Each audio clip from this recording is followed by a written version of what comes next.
In the verdant expanses surrounding the village of Maraba, where the trees whispered age-old secrets and the earth smelled of ancient rains, lived Ade, a tall and sturdy man with eyes like a hawk. Was not just a hunter. He was the head of all hunters, appointed by the king himself due to his unmatched skills and courage, the most revered hunter of his time. His reputation was not confined to his village alone. Tales of his exploits echoed through neighboring lands, painting the image of a man who could track the stealthiest of beasts and conquer the fiercest predators. Maraba was a village that thrived on tales of valor, and Ade was often at the heart of these stories. His home, a robust structure of clay and palm thatch, stood at the village's edge, overlooking the vast wilderness that served as both his hunting ground and sanctuary.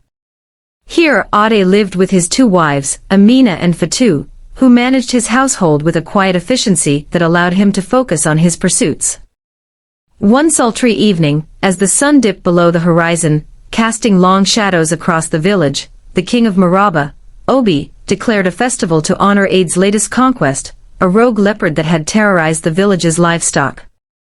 The village square was alive with the rhythm of drums and the melody of flutes, as villagers danced around bonfires, their bodies silhouetted against the flames. King Obi, adorned in his finest robe of woven Kent, stood at the center of the festivities, a regal figure commanding attention. Today, we gather to celebrate Ade, not only for his bravery but for his dedication to Maraba, he announced, his voice booming over the clamor. It is with great honor that I appoint him as the head hunter of our village. Let his courage inspire us all. A cheer erupted from the crowd, and Ade stepped forward, his stature imposing, a slight smile playing on his lips. As the celebration wore on into the night, he felt the weight of his new title, a responsibility he accepted with pride but understood came with great risks. Days turned into weeks, and Ade's life fell into a comforting rhythm of hunting during the day, and recounting his tales to an enraptured audience by night. However, his heart yearned for the solitude of the forest, where the only sounds were the rustling of leaves and his steady breaths.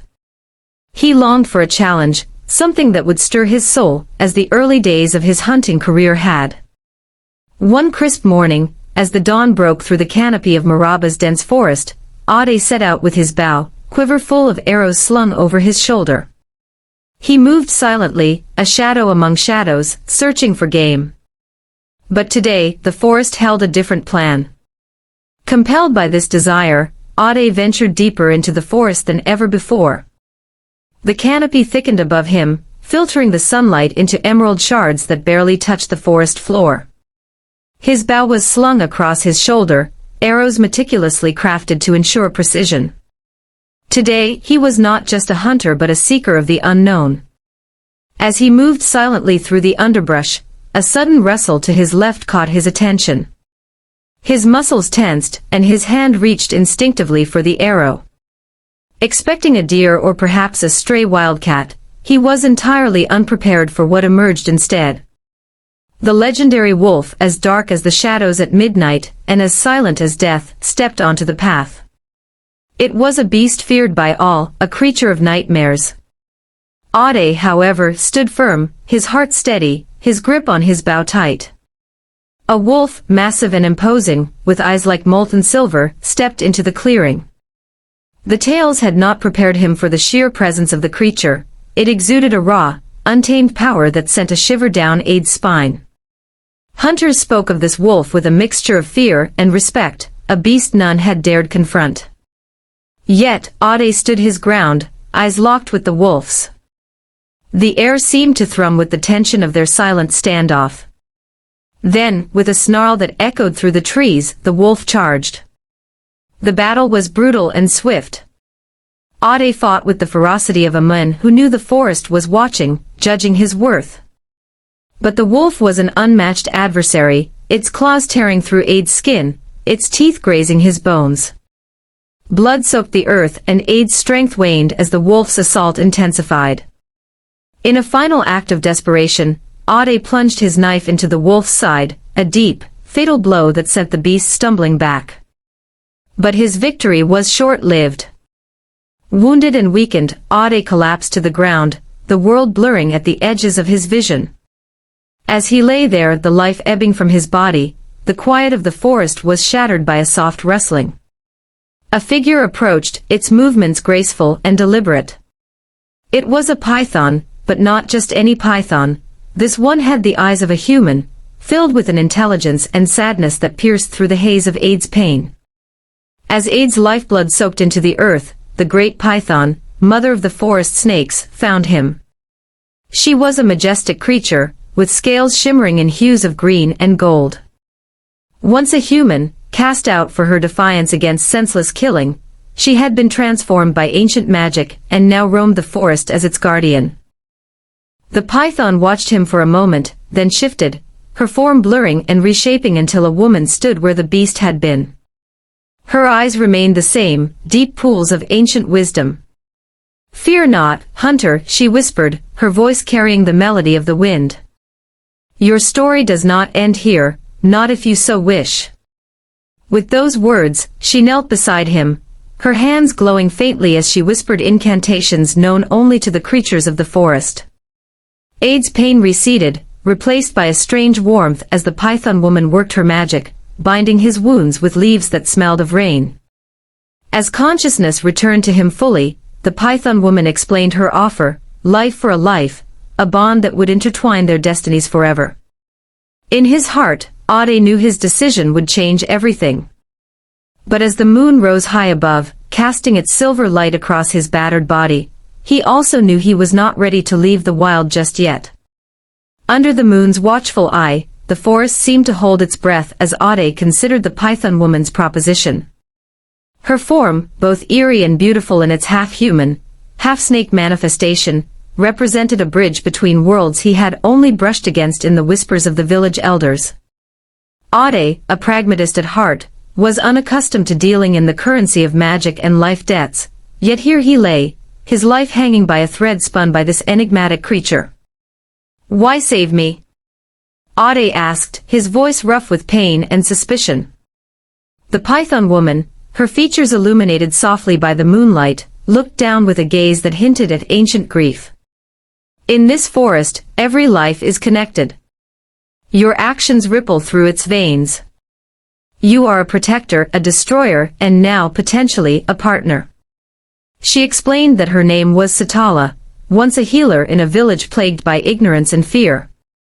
Her transformation into a python was both a curse and a blessing, empowering her with abilities that surpassed human limitations, but also exiled her from human touch.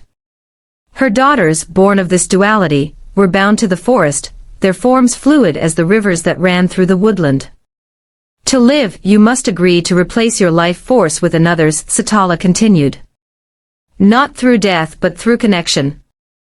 Marry my daughters. Through this union, your life will be spared, and my lineage will continue to thrive, both in the forest and beyond."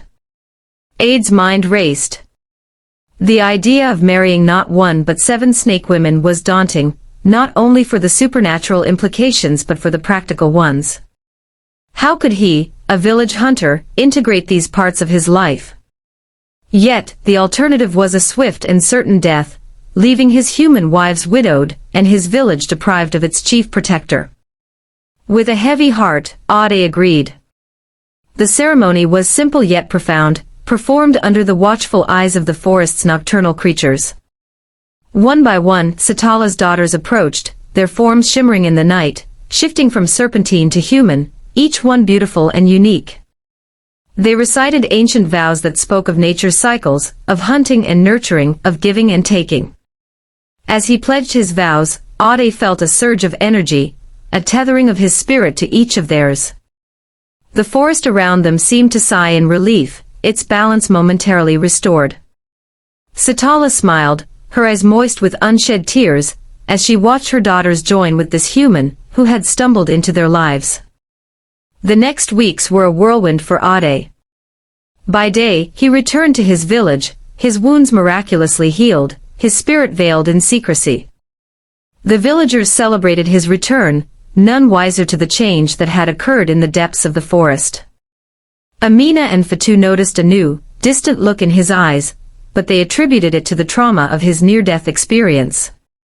Every 2 days, as the sun set, Ade would trek back to the forest, to a hidden grove where Satala and his new wives resided. There he was introduced to the ways of the forest, learning about herbs, the language of the trees, and the whispers of the wind. His snake wives, each skilled in different aspects of forest lore, taught him how to see the world through their eyes. However, the dual life Ade led was not without its challenges. His heart grew heavy with the burden of his secret, and the strain of balancing his responsibilities in the village with his obligations to his forest family began to wear on him. His nights were haunted by dreams of a wolf's fierce eyes, and his days were clouded by the whispered conversations of trees. One day, as Ade was hunting near the edge of the forest, the wolf reappeared. It stood at a distance, its silver eyes fixed on Ade, not with malice but with a strange kinship. Ade realized that the wolf, too, was bound to the forest's magic, perhaps a guardian of its unspoken laws. The wolf approached slowly, limping from its old wound. It stopped a few paces away, then dropped something at Ade's feet, a single, white feather, an emblem of peace, and Ade realized of mutual respect. The forest had not forgiven him for the blood he had spilled, but it had accepted him as one of its own, flawed and fighting for survival. From that day forward, the wolf became a companion on his hunts, a silent shadow that taught him the ways of stealth and endurance. Ade's prowess as a hunter grew, but so did his reverence for the life he took to feed his village. Part 5. As months passed, whispers of Ade's unusual behavior reached the ears of the village elders. His frequent disappearances, his talks of listening to the wind and understanding the trees, raised suspicions. One evening, as he prepared for his journey into the forest, he found himself surrounded by a group of village elders and his human wives, their faces etched with concern and fear. Ade, Amina began, her voice trembling, "We fear you are losing your way. Tell us, what calls you to the forest so often?" Cornered by their loving but insistent probing, Ade realized that the time for secrecy had passed. With a heavy heart the story closes as Ade looks towards the forest, the setting sun casting long shadows over the village. A sense of impending destiny hangs in the air, a promise that the hunter's tale is far from over, with mysteries to unravel and battles to fight.